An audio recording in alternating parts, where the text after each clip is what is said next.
Hello everybody, welcome back to another video. I'm hoping you guys are all having a fantastic day. So in today's video, as you can tell by the title, we'll be talking about a very dangerous winter storm. Just a very dangerous storm system that is ongoing. Currently, the situation is obviously deteriorating pretty quickly. As you see, we have a moderate issued right now for a good portion of Oklahoma and extreme southern Kansas. This thing's already well underway. If you look at the radar of the United States, it has already developed a very strong line of winds. The main threat with this are winds. Obviously, hail is also going to be a concern, and tornadoes. There have been a few already reported.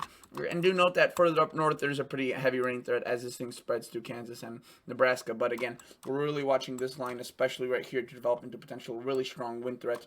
And on the Storm Prediction Center website, you can see that's for today. There is a moderate issued for Oklahoma City, Tulsa, Norman, Lawton, Broken Arrow. So there's quite a few cities and enhancers, Wichita, Springfield, so large metros. And do note that the tornado threat is there, especially in the first few kind of hours of this thing. But really, the bigger threat and the biggest one is the wind, and the hail is also there with any supercell or tornadic spawn that does occur. So that is definitely something, obviously, that is concerning. And I just want to start talking about the system right away. I won't be dividing this video into regions, as I just want to focus on this storm.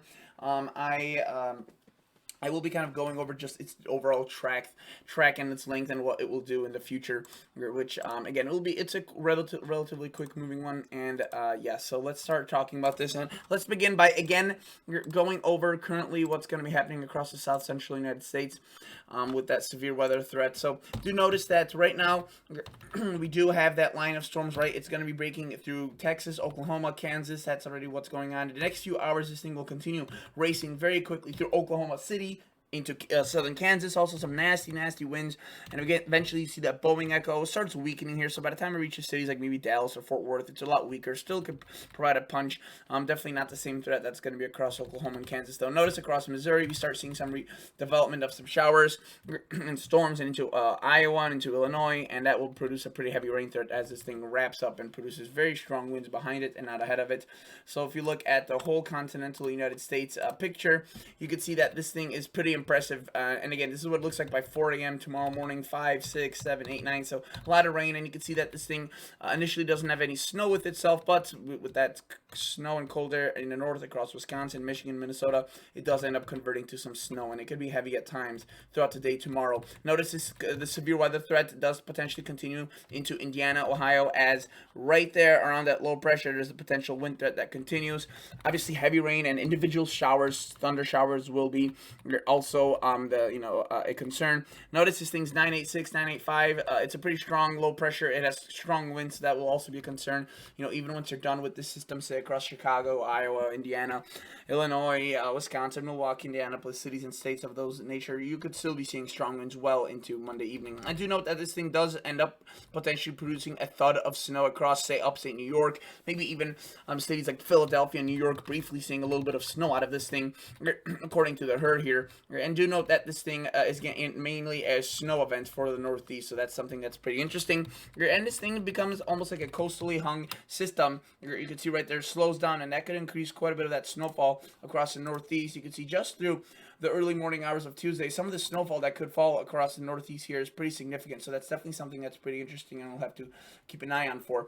Obviously, for now, let me go back to the severe weather potential and go through that. So again, today, it's the biggest threat is across Oklahoma and into Missouri, Kansas, with that moderate and enhanced. Tomorrow, though, you can see shifts much further towards the north again into Indiana, Illinois, and Ohio.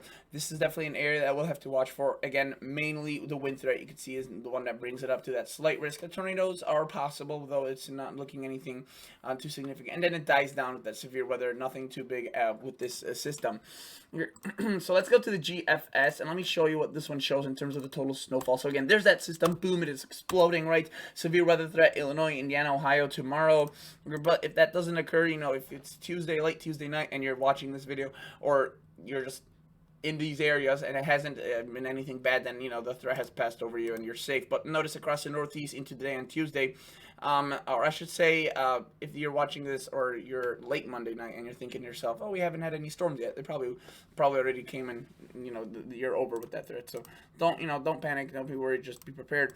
Do note that into the Northeast we do see that snowfall spreading throughout the day on late Monday and into the day on Tuesday, early Tuesday, and this thing you can see kind of drags along here for quite a while before finally moving away. So by the time all things are said and done, according to the GFS, the total snowfall could actually be pretty impressive in some areas. Notice across Wisconsin, Minnesota, Michigan, this is what the forecast currently calls for. Again, potentially up to 6 inches of snow, if not more, across especially areas north of Green Bay. I wouldn't say there's going to be snow this far south, as this model shows. That's a little extended and over exaggerated. But notice the Northeast also picking up quite a bit, and southeastern Canada picking up a few inches of snow as well. Notice a city like Toronto settled right there, and eastern bank, western bank of Lake Ontario. You're going to start off with some snow, transition to some ice, and then some rain. It's kind of a sloppy mix. And then the Northeast, some areas will stay as all snow, especially New Hampshire, Vermont, southern areas of those states, and upstate New York. But some areas will start off with snow, convert over to rain, and then kind of get a sloppy accumulation in terms of that. So that is what the GFS shows. Again, most models are in relatively good agreement on this thing. I could show you the VF3 high resolution model. This one goes out to 60 hours, and it's a relatively good model for especially severe storms and kind of meso analysis. And notice this is what it shows as of 8 p.m., 9 p.m. So it's a little delay with that front formation, but again, most of these storms will be passing or getting their worst at around that 9, 10, 11 o'clock time frame tonight. And then by the time we get into the early morning hours of tomorrow, the main severe weather threat is over, but you can see we have some pretty heavy, nasty rain across Illinois, Iowa, Wisconsin. There's some rivers and whatnot that are already kind of full because of the previous rain, so this could definitely inflict some more flooding concerns. And then you can see there's that snow potential across the northeastern United States. This is what the National Weather Service current weather map looks like. Again, there's that warning, those warnings, those winter weather advisories towards the north, those watches and advisories across the northeast. And with that severe weather, you can see across Oklahoma, Kansas, and Texas. We do have obviously a lot of severe thunderstorm warnings and different watches, but also tornado warnings. We do have some pretty incredible threats going on right now that we will have to watch for. And you can see obviously if you live in these areas, they have everything outlined here. When does it start? When does it peak? Fire danger because of the strong winds. So obviously for official info, please go to your local National Weather Service. Notice though, even outside of the severe weather area, right, we did have some severe thunderstorm warnings here earlier that they probably expired. We do have a special weather statement though.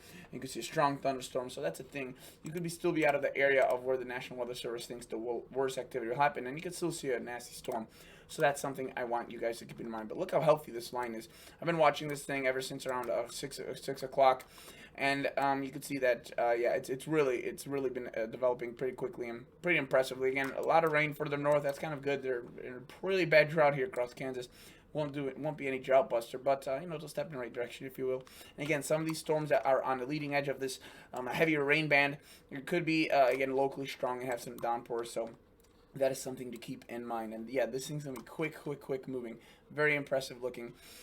So that is basically what I wanted to show you. I do want to show you the long range forecast because this is where things get a little bit interesting as well. So obviously we do have this system across, what we're dealing with right now across the United States and into the day on Monday. Again, you can see by 12 p.m. this is what it looks like, and by 12 a.m. and then it pretty much leaves this area by or late Tuesday or our area, meaning the northeast and southeastern Canada, a few remnants into the day on Wednesday. But we have another system that moves into California, and this one is something that we will also have to be watching for, because not only is it potentially very concerning severe weather risk, look how far south this thing is. Lots of atmospheric things that are pulling this system pretty far towards the south, and that allows it to tap into incredible amounts of moisture, and there could be a really large severe weather threat potentially here on Thursday and Friday. And of course a massive snowstorm potentially. Look at all this cold air that potentially allows that heavy rain transition into heavy snow. Some of these snowfall amounts could be pretty significant. The exact track is still undetermined, but you can see total snowfall obviously from this would be rather large. If you look at the Canadian, it favors a track a little bit further towards kind of the south, and the GFS has been kind of going back and forth as well. You could see at noon today it showed a model track that was further north, but if you look at the Storm Prediction Center, they already have a severe enhanced for the south here. And look, it's a massive area. I would not be surprised to see a moderate and maybe even a high issued for one, for some of these areas here because of that tornado threat. So that's definitely something that is going to be pretty incredible, and we'll have to watch for it. And you can see that this continues well into the southeast. So I'll be obviously making videos on that. Today I just wanted to give you a brief rundown of what's going on with the system. Stay tuned to your local National Weather Service as this thing is just getting started. And again, let me go back onto the HRRR model here and track this through with you one more time. Notice again, Kansas, Oklahoma, central areas of these states will be mainly done with this by, or sorry, will be in the midst of this by around 9 p.m. But you will be done with this by the time 1, 2, 3 o'clock rolls around for much of the areas. But again, there could be a lot of damage, especially across Oklahoma City, more populated area, into Tulsa around 10, 11 tonight. That is definitely a concern. Notice that this rain continues developing very heavily. Kansas City, Iowa, Illinois, Wisconsin, Indiana, and again that cold front pretty much peters out here, so not as of a significant weather threat there, but you can see that storm really quickly deepens and develops into a very strong wind machine, and that allows a lot of this again wind to be concerning. Some high wind warnings and high wind watches are issued. Notice by tomorrow early in the morning we see that rain convert into snow for a lot of those northern areas, and it does the same thing across the northeast. Again, we could be looking at some pretty heavy snowfall rates, even if it's for a brief period. It could again provide obviously quite a bit of issues. Total snowfall according to the HRRR, you can see it's showing quite a bit there. I don't think it will necessarily be that much snow across New York City, 6 inches, but it's definitely a possibility that we do see some snow across the city itself, and I do believe there's a winter weather advisory just north of the city. Would not be surprised to see some snow here as well. Again, they have 1 to 3 inches, so that is definitely reasonable. All right, thank you guys so much for watching. I'll catch you all in the next episode. See ya.